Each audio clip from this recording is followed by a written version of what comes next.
नमस्कार फ्रेंड्स, आप देख रहे हैं सरकारी जॉब भर्ती और मैं हूं हेमंत साहू। दोस्तों, आज का जो सीजी टेट का भाग नंबर 25वां है, इसमें हम लोग देखने वाले हैं सामाजिक अध्ययन, जो कि पेपर 2 का है। इसमें लगभग 60 अंकों का क्वेश्चन पूछे जाएंगे, जो कि किसी भी एग्जाम को अच्छे से स्कोरिंग करने के लिए बहुत काफ़ी है। ठीक है, तो आज का जो महत्वपूर्ण टॉपिक है उसमें 30 जो एमसीक्यू क्वेश्चन है उसको हम देखने वाले हैं। तो दोस्तों, अगर चैनल पर नए हो तो चैनल को सब्सक्राइब कर देना, बेल आइकन को जरूर दबा देना। साथ ही इस वीडियो का अगर आपको फ्री पीडीएफ चाहिए तो टेलीग्राम चैनल पर ज्वाइन करना, वहाँ से आप लोग फ्री पीडीएफ देख सकते हो। चलते वीडियो की तरफ। यहाँ पर होमवर्क दिया था पिछले वीडियो में, उसको देखते हैं कि बच्चों में भाषा की समझ का विकास करने हेतु आवश्यक है कि उन्हें, क्या बोल रहा है कि बच्चों में अगर भाषा का विकास करना है अच्छे तरीके से तो उसमें क्या आवश्यकता है। इसका जो आंसर आ जाएगा वहाँ व्याकरण का ज्ञान दिया जाए। ठीक है, व्याकरण का ज्ञान दिया जाए। सबसे पहले अगर अच्छी तरीके से भाषा की समझ होना चाहिए तो किसी भी व्यक्ति के लिए हो, चाहे इंग्लिश हो, संस्कृत का हो, चाहे हिंदी का हो, उसमें व्याकरण संबंधी ज्ञान है वहाँ प्रॉपर होना चाहिए। आज का जो पहला क्वेश्चन है वहाँ सामाजिक अध्ययन का है। पहला क्वेश्चन है, निम्नलिखित में से समुदाय कौन सा है। तो समुदाय कौन सा है, किसे कहा जाता है समुदाय। ऑप्शन है, गांव को कहा जाता है, जाति को कहा जाता है, राष्ट्र को कहा जाता है कि बंदी गृह को कहा जाता है। तो इसका जो आंसर आ जाएगा वहाँ गांव। गांव को कहा जाता है समुदाय कहा जाता है। ठीक है, गांव को जो है समुदाय कहा जाता है। और इसके बारे में थोड़ा सा देखे थे कि संस्था परिवार को कहा जाता है। ठीक है, यहाँ पर मैंने बताया कि जो समुदाय है उसे गांव को कहा जाता है और संस्था परिवार को कहा जाता है। दूसरा प्रश्न है, समाजशास्त्र समाज का विज्ञान है, यह परिभाषा किस विद्वान का है। तो जो समाजशास्त्र है वहाँ समाज का विज्ञान है, यानी कि समाजशास्त्र में समाज का अध्ययन करते हैं। तो यह जो परिभाषा है वहाँ किस विद्वान का है। ऑप्शन है गिलिन का है, दूसरा है मकाइवर व पेंच का है, तीसरा है कि एफ वार्ड है और चौथा है आगबर्न एवं निमकाफ का। इसका जो आंसर आ जाएगा वहाँ एफ वार्ड का है। तीसरा प्रश्न है कि समिति का प्रमुख लक्षण है। समिति का प्रमुख लक्षण क्या है। यहाँ पर जो ऑप्शन दिए गए हैं, स्थायीपन का, अनिवार्य सदस्यता का, दूसरा है व्यक्तियों का संगठन और निश्चित उद्देश्य का, और चौथा है अमूर्त संगठन। तो इसका जो आंसर आ जाएगा वहाँ तीसरा आ जाएगा। ठीक है, समिति का लक्षण क्या होता है, व्यक्तियों का संगठन। यानी कि देखो, व्यक्तियों का संगठन से ही समिति का निर्माण होता है, और समिति के जब निर्माण करते हैं तो कोई ना कोई उद्देश्य लेकर करते हैं कि हमको इस उद्देश्य को प्राप्त करना है, इस लक्ष्य को प्राप्त करना है, तभी जो है इस समिति का गठन किया जाता है, जो कि इसका प्रमुख लक्षण है। चौथा प्रश्न है कि शिक्षा जीवन यापन की प्रक्रिया है, किसने कहा है। तो किसने कहा है कि शिक्षा जो है जीवन यापन की प्रक्रिया है। तो इसका जो आंसर आ जाएगा जॉन डीवी है ना, इसका आंसर आ जाएगा जॉन डीवी ने कहा है कि शिक्षण जीवन यापन की प्रक्रिया है। देखो, जीवन यापन तो सभी लोग करते हैं, लेकिन अच्छी जीवन यापन गुजारना है तो उसके लिए शिक्षा महत्वपूर्ण भूमिका निभाता है। ठीक है, जीवन यापन तो सभी लोग कर लेते हैं, मनुष्य भी करता है, जानवर भी करता है, लेकिन अच्छे अगर जीवन यापन करना है तो वह शिक्षा महत्वपूर्ण पहलू है। शिक्षा महत्वपूर्ण जो चाहिए वो है। पांचवा प्रश्न है कि सामाजिक परिवर्तन सामाजिक ढांचे और किसमें परिवर्तन करता है। प्रश्न क्या बोल रहा है कि सामाजिक परिवर्तन जो है वह सामाजिक ढांचे और किसमें परिवर्तन करता है। तो सामाजिक ढांचे और किसमें है, इसका जो ऑप्शन है सभ्यता में, संस्कृति में, सामाजिक संबंधों में, मूल्य एवं व्यवहारों में। इसका जो आंसर सामाजिक संबंधों में है। छठवां प्रश्न है कि नातेदारी व्यवस्था में मूलतः निम्न में से कितने पक्ष होते हैं। जैसे कि रिश्ते नाते बोलते हैं तो कितने पक्ष होते हैं। इसका जो आंसर आ जाएगा 2 पक्ष होते हैं यहाँ पर, है ना, 2 पक्ष। एक तो होता है पितृपक्ष होता है, एक होता है मातृपक्ष। यानी कि एक तरफ है जैसे कि माता साइड का रिलेशन आता है, नातेदारी आता है, दूसरा है पिता साइड का जो नातेदारी है या फिर रिलेशनशिप आता है। सातवां प्रश्न है, प्राचीन पाषाणकालीन मानव का निवास कहाँ था। तो प्राचीन काल में जो पाषाण काल हुए हैं उसमें मानव का निवास कहाँ पर था। उस समय जो मानव निवास करते थे कहाँ पर निवास करते थे, ईंटों का मकान बनाकर, पत्थरों से बने मकान पर, या फिर वृक्षों की शाखा, या फिर गुफाओं, या खुले आसमान के नीचे, और चौथा है उपयुक्त सभी। तो इसका जो आंसर आ जाएगा वहाँ थर्ड आ जाएगा। ठीक है, जो प्राचीन काल में जो पाषाण काल हुए हैं उस समय मानव जो है वृक्षों की शाखाओं पर, गुफाओं पर, या फिर खुले आसमान के नीचे रहते थे। आठवां प्रश्न है, आग की खोज सर्वप्रथम किस काल में हुई। दोस्तों, ये प्रश्न बार बार पूछे जाते हैं और थोड़ा कन्फ्यूजन प्रश्न है, क्योंकि कभी कभी जो है नवपाषाण, मध्य पाषाण काल, इसी में जो है कन्फ्यूजन होते रहते हैं। तो आग की जो खोज है सर्वप्रथम पूरा पाषाण काल में हुआ था, पूरा पाषाण काल में आग की खोज की गई थी। नौवां प्रश्न है, सिंधु घाटी सभ्यता की प्रमुख विशेषता थी। तो सिंधु घाटी सभ्यता की प्रमुख विशेषता क्या थी। यहाँ पर ऑप्शन है कि पाषाण युग की थी, लौह युग, ताम्र युग, या कांस्य युग। इसका आंसर आ जाएगा कांस्य युग की थी, क्योंकि सिंधु घाटी सभ्यता में लोहे का साक्ष्य नहीं मिलता है। सिंधु घाटी सभ्यता का बंदरगाह नगर था। तो सिंधु घाटी सभ्यता में जो अवशेष मिले हैं उसमें बंदरगाह कहाँ पर मिला है? तो बंदरगाह के लिए ऑप्शन क्या है? लोथल, रोपड़, मोहनजोदाड़ो या फिर हड़प्पा। इसका जो आंसर आ जाएगा वहाँ लोथल में प्राप्त हुए हैं। 11 प्रश्न है, प्रसिद्ध सार्वजनिक स्नानागार कहाँ प्राप्त हुए हैं?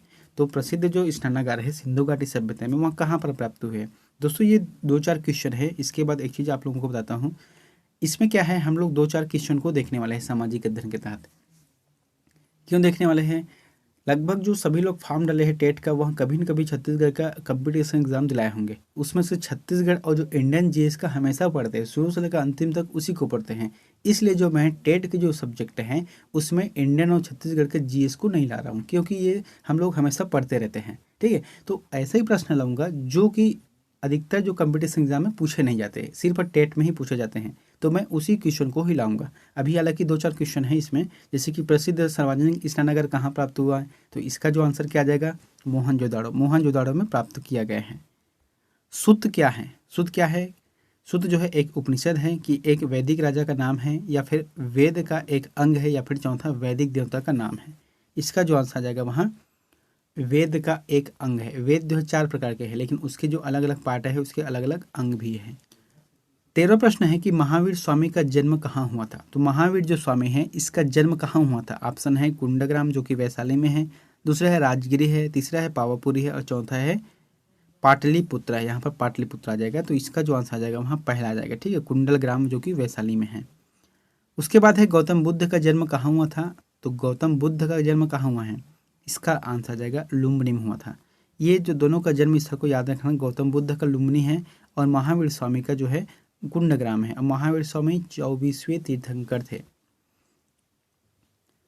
अब यहाँ से देखने वाले है जो सामान्य अध्ययन है, यानी कि जो सामाजिक अध्ययन से जो क्वेश्चन आंसर पूछे जाते हैं उसको हम देखने वाले हैं। ठीक है, इसमें क्या बोला गया है कि सामाजिक विज्ञान या फिर सामाजिक अध्ययन निम्न में से किससे अध्ययन सामग्री प्राप्त करता है? तो किससे अध्ययन सामग्री प्राप्त करता है? पहला है इतिहास से, दूसरा है अर्थशास्त्र से, तीसरा है भूगोल से। तो इसका जो ऑप्शन यहाँ पर दिया है केवल एक आएगा, या फिर 1 और 2 आएगा, या फिर 2 और 3 आएगा, या फिर तीनों आएगा। तो इसका जो आंसर आ जाएगा वहाँ तीनों रहेगा। ठीक है, प्रश्न क्या बोल रहे हैं एक बार समझ लो आप लोग कि सामाजिक विज्ञान में किस विषय का जो अध्ययन सामग्री तैयार करता है वहाँ किस विषय का रहता है? तो इसका जो आंसर रहेगा वहाँ इतिहास, अर्थशास्त्र, भूगोल, ये सभी का जो है मिक्स रूप जो है थोड़ा थोड़ा पार्ट सामाजिक अध्ययन के रूप में अंतर्गत है इसका। 16 प्रश्न है कि निम्न में से कौन सा कथन सही नहीं है? तो यहाँ पर जो सही कथन नहीं है उसको हमको देखना है। पहला क्या बोल रहा है कि सामाजिक अध्ययन की प्रकृति परिवर्तनशील रही है। बिल्कुल सही बात है, रही है। दूसरा है कि प्रारंभ में सामाजिक अध्ययन को केवल वर्णनात्मक विषय माना जाता था। तीसरा है कि सामाजिक अध्ययन के प्रारंभ में कारण कार्य संबंध पर बल दिया जाता था। चौथा है सामाजिक अध्ययन को प्रारंभ में वैज्ञानिक अध्ययन पद्धति से शिक्षण दिया जाता था। तो इसका जो आंसर आ जाएगा वहाँ 4th रहेगा, यानी कि यह कथन सत्य नहीं है, ये सही नहीं है। बाकी जो तीनों प्रश्न हैं, जो तीनों ऑप्शन है वहाँ बिल्कुल सही है। 17 प्रश्न है निम्न में से कौन सा सामाजिक अध्ययन में शामिल है? तो निम्न में से कौन सा है जो सामाजिक अध्ययन में शामिल है? यहाँ पर ऑप्शन देंगे कि समाज के धार्मिक पक्ष है, दूसरा समाज के राजनीतिक पक्ष है, तीसरा समाज के सांस्कृतिक पक्ष है, और चौथा उपरोक्त सभी।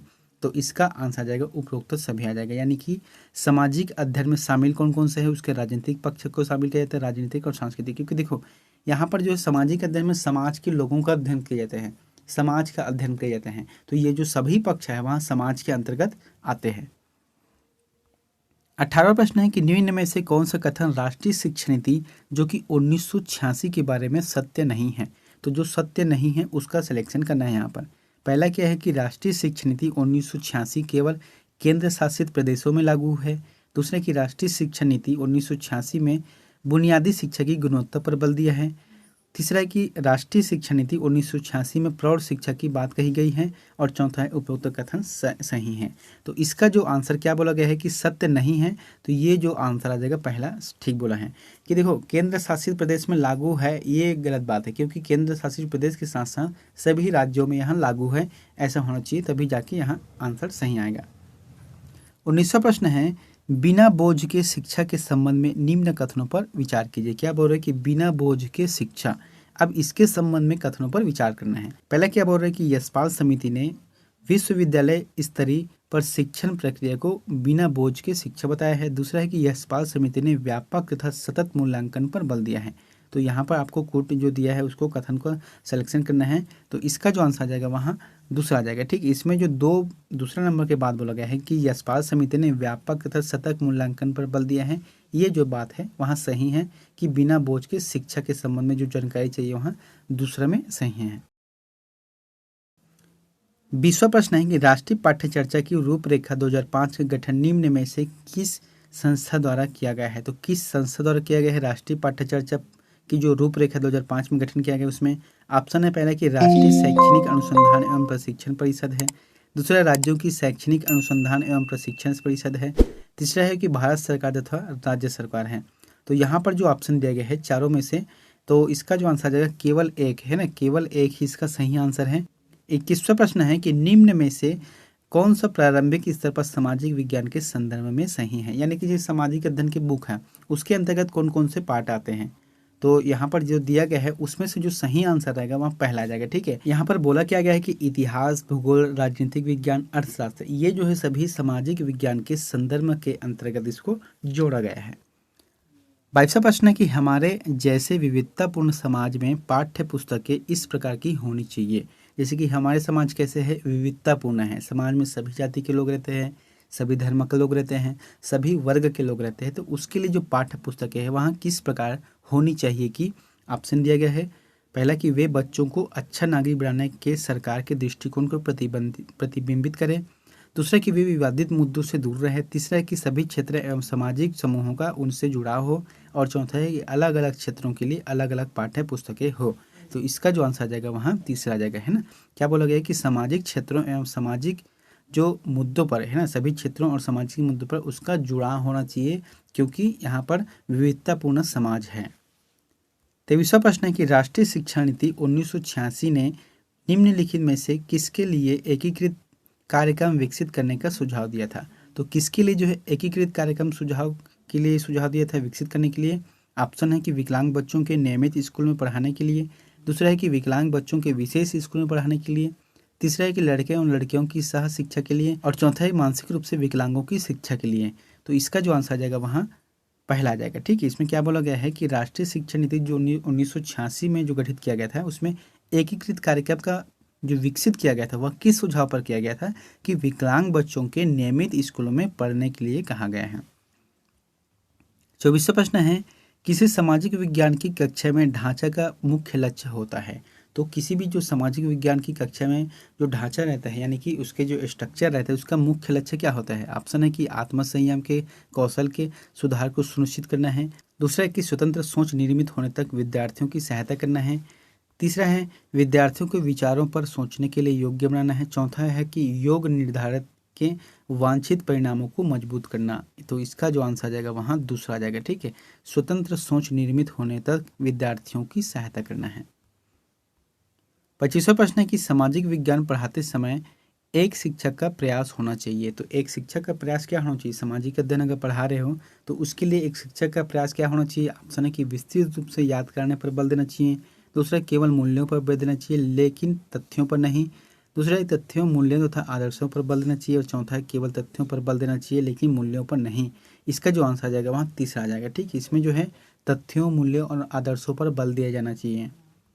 26वां प्रश्न है कि सामाजिक विज्ञान के शिक्षण में प्रयोग की जाने वाली भाषा कैसी होनी चाहिए। मान लो जो सामाजिक विज्ञान का पढ़ा रहे हैं, ठीक है, इसमें जो है भाषा का प्रयोग करना है तो किस प्रकार से भाषा का प्रयोग करना चाहिए। ऑप्शन है कि प्रमुख समूहों का प्रतिनिधित्व करती है। दूसरा है कि मुश्किल है। तीसरा है पक्षपातपूर्ण है। चौथा है तटस्थ और संवेदनशील है। तो इसका जो आंसर आ जाएगा तटस्थ और संवेदनशील मुद्दों पर जो है इस तरीके से भाषा शैली होनी चाहिए। क्यों होनी चाहिए, देखो सामाजिक अध्ययन में समाज का अध्ययन करता है, यानी कि समाज के प्रत्येक मुद्दे है, चाहे वह दहेज प्रथा के रूप में हो, चाहे वह बाल विवाह के रूप में हो, या फिर बहु विवाह के क्षेत्र में हो, या किसी का सामाजिक बहिष्कार हो। तो कई ऐसे मुद्दे हैं जिस पर संवेदनशील बात होता है। तो उस संबंध में उस जो जानकारी के हिसाब में भाषा कैसी होनी चाहिए कि तटस्थ और संवेदनशील होना चाहिए, यानी कि बात सही होना चाहिए, यथार्थ होना चाहिए और संवेदनशील होना चाहिए। सामाजिक विज्ञान का अध्ययन वैज्ञानिक क्यों है। प्रश्न क्या बोल रहे कि जो सामाजिक विज्ञान का अध्ययन है वहाँ वैज्ञानिक क्यों है। ऑप्शन दिए गए, इसकी विषय वस्तु में वैज्ञानिक शब्दावली का प्रयोग है। दूसरा है कि यह सामाजिक अध्ययन को विज्ञान कहने की मांग को पूरा करता है। दूसरा, इसके अंतर्गत क्रमबद्ध तरीके से प्रमाणित ज्ञान को अर्जित किया जाता है। और चौथा कि यह पाठ्य को समाज के वैज्ञानिक अध्ययन करने में सहायता करता है। तो इसका जो आंसर आ जाएगा तीसरा सही रहेगा। इसके अंतर्गत जो है क्रमबद्ध तरीके से प्रमाणित ज्ञान को अर्जित किया जाता है। 28वां प्रश्न है कि निम्न में से कौन सा एक कक्षा का उद्देश्य नहीं है। तो एक कक्षा का उद्देश्य कौन सा नहीं है। ऑप्शन है कि अधिगम को सफल बनाना। दूसरा है कि सहकारी शिक्षा को बढ़ावा देना। तीसरा है कि मानव संसाधन का विकास करना है। और चौथा है गैर शैक्षणिक गतिविधियों का संचालन करना है। तो इसका जो आंसर आ जाएगा, इसका उद्देश्य नहीं होना चाहिए वहाँ कि गैर शैक्षणिक गतिविधियों का संचालन करना, ये इसका उद्देश्य नहीं है। बाकी जो है सफल बनाना है, इस चीज़ का बढ़ावा देना है और मानव संसाधन का विकास करना है, ये इसका उद्देश्य होना चाहिए। 29वां प्रश्न है, कक्षा में प्रश्न पूछकर शिक्षक करना चाहता है। माँ जो कक्षा पढ़ा रहे हैं बच्चे लोगों को, उसमें जो शिक्षक अगर प्रश्न पूछना चाहता है तो क्या करना चाहता है। ऑप्शन है कि छात्रों का ध्यान आकर्षित है। दूसरा है कक्षा में शांति बनाए रखना है। तीसरा, छात्रों में उत्तर देने की क्षमता का विकास करना है, या उपरोक्त सभी। तो इसका आंसर जो आएगा उपरोक्त सभी आ जाएगा। ठीक है, अगर कक्षा में प्रश्न पूछते हैं तो उससे क्या होता है कि छात्रों का जो ध्यान रहता है वह आकर्षित रहता है, यानी कि एकीकृत भी रहते हैं, वहाँ सीधे पढ़ाने की तरफ ही उसका ध्यान रहता है। दूसरा है कि वहाँ शांति बनाए रखते हैं, बच्चे लोग ज़्यादा हल्ला करते हैं वो शांत हो जाते हैं। और तीसरा है कि उत्तर देने की क्षमता को विकसित करता है। आंसर चारों सही है। 30वां प्रश्न है, बच्चों के साथ गतिविधियां केवल तभी प्रभावी होती है जब, क्या बोल रहे हैं कि बच्चों के साथ जो गतिविधियां हैं वहाँ तभी प्रभावी होती है जब क्या होता है कि शिक्षिका उन्हें अपनी पाठ योजना को पूरा करने के लिए करवाती है। दूसरा है शिक्षिका गतिविधि आधारित अधिगम के लिए अपने प्रचार के आदेश के पूरा करने के दिखावे के लिए करती है। दूसरा है कि उसका विश्वास है कि गतिविधि आधारित शिक्षा बच्चों को अवधारणा समझने में मदद करती है। और चौथा है कि शिक्षिका यह नहीं जानती कि वहाँ यह क्यों कर रही है। तो इसका जो आंसर आ जाएगा वहाँ तीसरा आ जाएगा। ठीक, देखो यहाँ पर बोला क्या गया है कि बच्चों की जो गतिविधि है केवल तभी प्रभावी होता है कि जब आप उस गति को कर रहे हो। तो उसका मतलब यह है कि उसकी गतिविधि से करने से उसकी जो बच्चों की समझ है या फिर उसकी जो अवधारणा समझने में उसको मदद मिलती है। मदद जहाँ मिलती है वहाँ पर उस लोगों का ध्यान रहता है। तो इसीलिए कहा गया है कि उसका विश्वास की गतिविधि जो कर रही है उसमें जो है इसका अवधारणा समझने में मदद करती है। 31वां प्रश्न दोस्तों, यहाँ पर आप लोगों के लिए होमवर्क है, तो इसका आंसर प्लीज़ कमेंट बॉक्स पर जाकर जरूर बताएं कि वर्तमान समय में शिक्षक की भूमिका है। तो वर्तमान समय में शिक्षक की भूमिका क्या होनी चाहिए। तो यहाँ पर ऑप्शन दिया गया है कि ज्ञान देने वाले की, दूसरा है सुगमकर्ता की, तीसरा है मित्र की, या फिर चौथा है प्रबंध की। तो इन चारों में से जो भी ऑप्शन आपको सही लगता है तो प्लीज़ कमेंट बॉक्स पर जाकर जरूर कमेंट करें। और दोस्तों वीडियो अच्छा लगा तो प्लीज़ चैनल को सब्सक्राइब कर देना, बेल आइकन को जरूर दबा देना और वीडियो को लाइक कर देना। मिलते हैं नेक्स्ट वीडियो में एक नई जानकारी के साथ। Thank you.